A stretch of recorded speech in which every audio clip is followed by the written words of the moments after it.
Hey everyone. Welcome back to our channel. Today we have a special story for you. We will talk about Lisa and her wonderful family, and the great values her parents taught the family. To help you understand the story better, at the end of the video we will show vocabulary words and some comprehension questions. Answer as many as you can in the comment below. Let's get started. I was born in Andalusia, Spain. A time when the world was on the cusp of change, but still holding on to the old ways. My birth came into a world steeped in tradition yet whispering the winds of modernity. I was the third child in our family, a family with a unique blend of cultures that shaped not only my life but the lives of my siblings and the generations that came after us. My father, Johann, was a tall, strong-built man, born in Sweden. His eyes were the color of the Baltic Sea, a bright blue that could be both warm and frightening, depending on his mood. He had left Sweden as a young man, determined to make a name for himself in the wider world. His business acumen was sharp, even in his early 20s, and Spain, with its bustling ports and vibrant trade, seemed like the perfect place for a man with ambition. It was in Spain that he met my mother, Isabel, a woman who was his opposite in almost every way. Isabel, my mother, was a fiery Spanish woman from a wealthy family in Andalusia. Her dark hair and olive skin were a stark contrast to my father's pale features, and her passionate nature balanced his calm demeanor. She was the heart of our home, always full of energy, laughter, and love. Where my father brought discipline and structure, my mother brought warmth and life. Together, they created a household where the contrasts of their cultures blended into something beautiful. Their love story was one of destiny, they often said. My mother had grown up in the sun-drenched hills of southern Spain, surrounded by vineyards and olive groves. She had always been strong-willed and independent, qualities that drew my father to her instantly when they first met at a grand ball in Madrid. He was captivated by her fiery spirit, and she, in turn, was intrigued by his mysterious, quiet nature. It was a romance that defied convention. As my father was a foreigner in a land that still held on to its own traditions tightly. But their love transcended those barriers, and soon they were married, uniting two very different worlds. Together, they had 5 children, but only 4 of us survived past infancy, 3 girls and 1 boy. My oldest sister, Clara, was the firstborn. Clara was the epitome of grace and elegance. Even from a young age, she had a maturity and sense of responsibility that made her the perfect eldest sibling. She was always the one to help my mother around the house, organizing meals, making sure we did our lessons, and overseeing the servants with an authority far beyond her years. Her poised demeanor made her someone everyone admired, and I remember looking up to her with great respect. My younger sister, Sophia, was the dreamer. Where Clara was practical and grounded, Sophia lived in a world of imagination and wonder. She would spend hours in the garden, reading books or sketching flowers, often lost in her own thoughts. She had an insatiable curiosity about the world, constantly asking questions and seeking knowledge in places where others didn't think to look. Her gentle, inquisitive nature made her endearing, and though she was often quiet, her presence in our family was deeply felt. Then there was Andreas, my brother. The only boy among us, Andreas was adventurous, mischievous, and full of life. He was always getting into some sort of trouble. Whether it was sneaking out at night to explore the nearby town or challenging the local boys to races and dares. Despite his rebellious nature, Andreas had a charm that made it impossible to stay mad at him for long. He could talk his way out of any situation, and his infectious smile had a way of melting even the sternest faces. I was the third born, wedged between my elder sister Clara and my younger siblings. I was always observant, learning from both the older and the younger, trying to carve out my place in this family of vibrant personalities. My early years were spent in the large house we called home, a grand estate on the outskirts of the city, surrounded by rolling hills and acres of farmland. The house itself was a masterpiece of architecture, tall, whitewashed walls with arches that let in the golden Spanish sunlight, and gardens that stretched far into the distance, filled with roses, lavender, and olive trees. Our home was a reflection of our family's wealth and status. My father had built a successful business importing luxury goods from across Europe and Asia. He was well respected in the business community, known for his integrity and keen sense of opportunity. People came to him for advice, and he was often away on business trips to Paris, London, and even as far as the Far East. When he returned from his travels, he would bring with him gifts, beautiful silks, intricately carved wooden toys, and exotic spices that filled our home with unfamiliar and exciting scents. But more than that, he would bring back stories.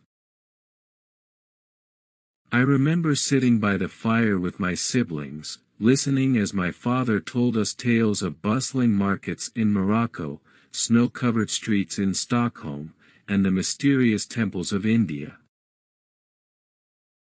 Despite his success and the money that came with it, my father was a humble man.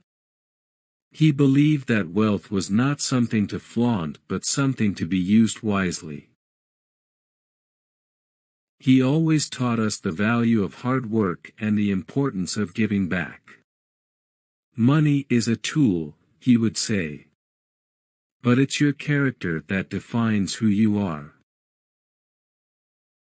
He made sure we understood that the comforts we enjoyed were a result of his labor, and that we should never take them for granted.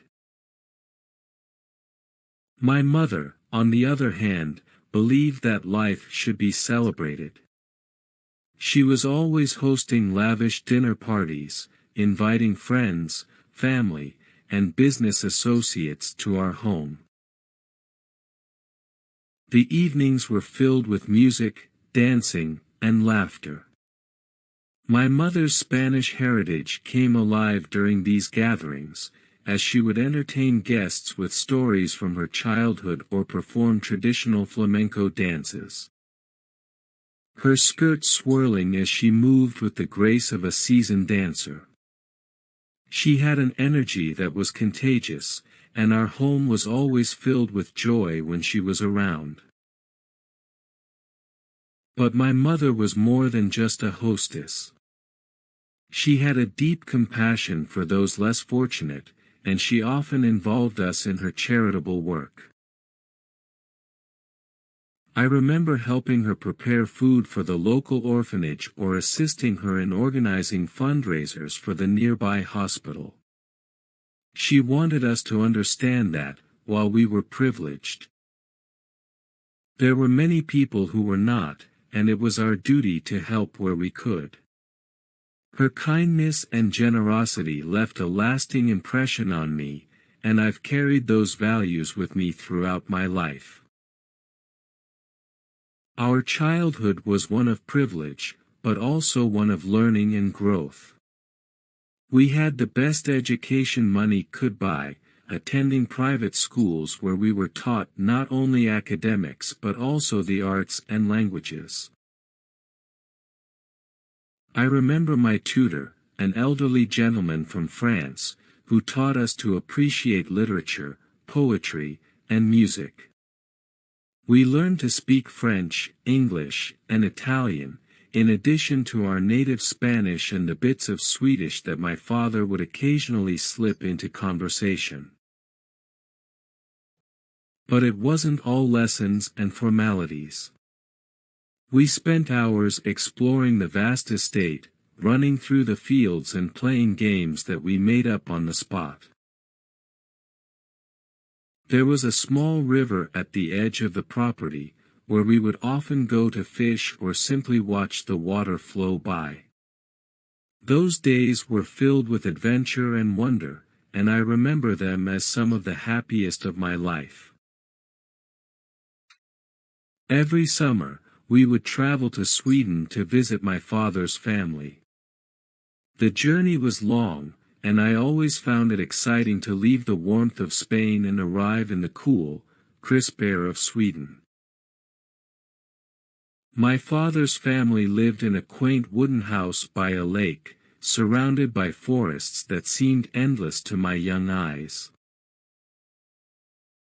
The summers there were magical, long days filled with swimming in the lake, picking berries in the forest, and sitting by the fire as my father's mother told us stories about trolls and fairies from Swedish folklore. It was a world so different from Spain, and I cherished those times we spent there. As I grew older, I began to understand more about the world outside our family. The political situation in Europe was changing, and tensions were rising. My father's business was affected, and the once steady stream of luxury goods began to slow. There were whispers of war, and soon those whispers became a reality. By the time I was in my 20s, the world was engulfed in conflict, and the carefree days of my childhood seemed like a distant memory. But through it all, my family remained strong. The values my parents had instilled in us, hard work, generosity, and love, became the foundation upon which we built our lives. Though the world outside was in turmoil, our bond as a family remained unbroken. Now let's look at some vocabulary. Comprehension and discussion questions. Vocabulary words.